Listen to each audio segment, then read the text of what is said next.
Praise the Lord. கர்த்தருடைய பெரிதான கிருபையினால கடந்த 2025 வருடம் முழுவதும் ஜெயமாய் முடிக்க ஆண்டவர் கிருபை பாராட்டி இருக்கிறார்.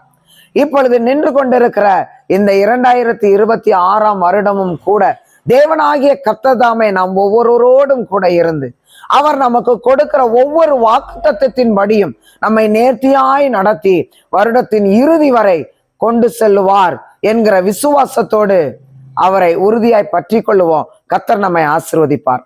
இந்த வருடத்துல ஆண்டவர் கொடுத்த வாக்குத்தத்தத்தை பார்ப்போமா? வெளிப்படுத்தல் 3 அதிகாரம் 8ஆம் வசனத்தின் பின்பகுதியில, இதோ திறந்த வாசலை உனக்கு முன்பாக வைத்திருக்கிறேன், அதை ஒருவனும் பூட்ட மாட்டான் என்று சொல்லி நாம் பார்க்கிறோம்.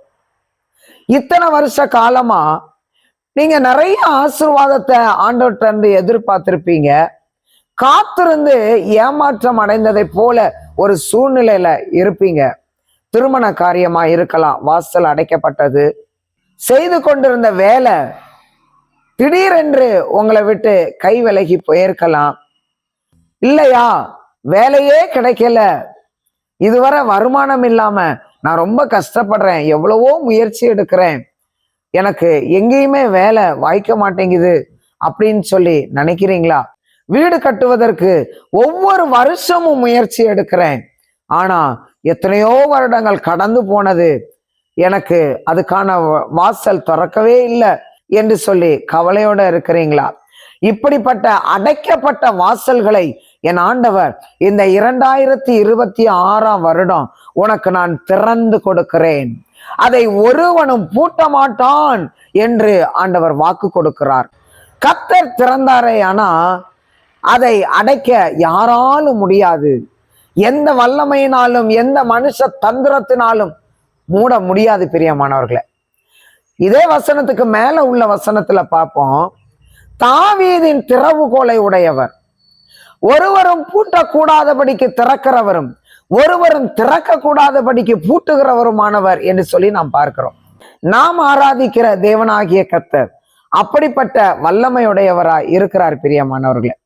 தேசத்தின் சூழ்நிலை எப்படி வேண்டுமானாலும் மாறலாம், ஆனால் கர்த்தரை தெய்வமாய் கொண்ட ஜனம் பாக்கியம் உள்ளது என்கிற வேத வசனத்தின்படி ஆண்டவரை தொழுது கொள்ளுகிற நமக்கு எந்த விதமான குறையும் இல்லாமல் தேவனாகிய கர்த்தர் நம்மை நடத்துவதற்காக நமக்கு முன்பு அவர் புறப்பட்டு கடந்து செல்லுகிறார் பிரியமானவர்களே. எலியாவின் காலத்துல அரசாண்ட ஆகாப் ராஜா, ஏசபேல் ராணி ஆண்டவருக்கு பிரியமில்லாத விதத்துல தேசத்தை ஆட்சி செய்தார்கள். கர்த்தருடைய கோபத்து நிமித்தம் 3 வருடமும் 6 மாதமும் தேசத்துல பஞ்சம் உண்டாயிற்று, மழை நின்று போயிற்று, ஆற்று தண்ணீரெல்லாம் வற்றி போயிற்று, தேசமே பஞ்சத்துல மூழ்கி இருந்தது பிரியமானவர்களே. ஆனா பாருங்க, அரண்மனையில வேலை செய்த ஒபதியா 100 தீர்க்கதரிசிகளை, கர்த்தருடைய தீர்க்கதரிசிகளை 2 குகையில 50 பேராக ஒளித்து வைத்து அவர்களுக்கு ஆகாரம் கொடுத்தான், அவர்களை பாதுகாத்து கொண்டான். எலியா தீர்க்கதரிசி பஞ்சத்தின் பொழுது கர்த்தரால் கேரி தாற்றண்டைக்கு அனுப்பப்படுகிறார். அங்கே இருக்கும் பொழுது காகத்தை கொண்டு ஆண்டவர் போஷிக்கிறார். சாரிபாத் விதவையை கொண்டு ஆண்டவர் எலியாவை போஷிக்கிறார். தேசமே பஞ்சத்துல மூழ்கி இருந்தது. ஆனால் கர்த்தருடைய பிள்ளைகள் ஒன்றுக்கும் ஏங்காதபடிக்கு, தேசத்தின் சூழ்நிலை கொடூரமானதாக இருந்தாலும் கூட கர்த்தருடைய பிள்ளைகளான தீர்க்கதரிசிகள் எந்த குறையும் இல்லாமல் போஷிக்கப்பட்டார்கள். இன்னைக்கு அந்த வாக்குத்தத்தத்தை தான் ஆண்டவர் நமக்கு கொடுக்கிறார்.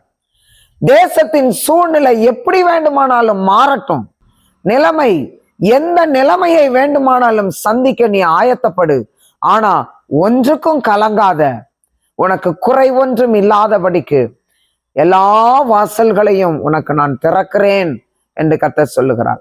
அவர் வெண்கல கதவுகளை உடைத்து இருப்பு தாழ்பால்களை நொறுக்கி அந்தகாரத்தில் ஒளிப்பிடத்தில் மறைந்திருக்கிற பொக்கிஷங்களை எடுத்து கொடுக்கிற அருமையான ஆண்டவராய் இருக்கிறார்.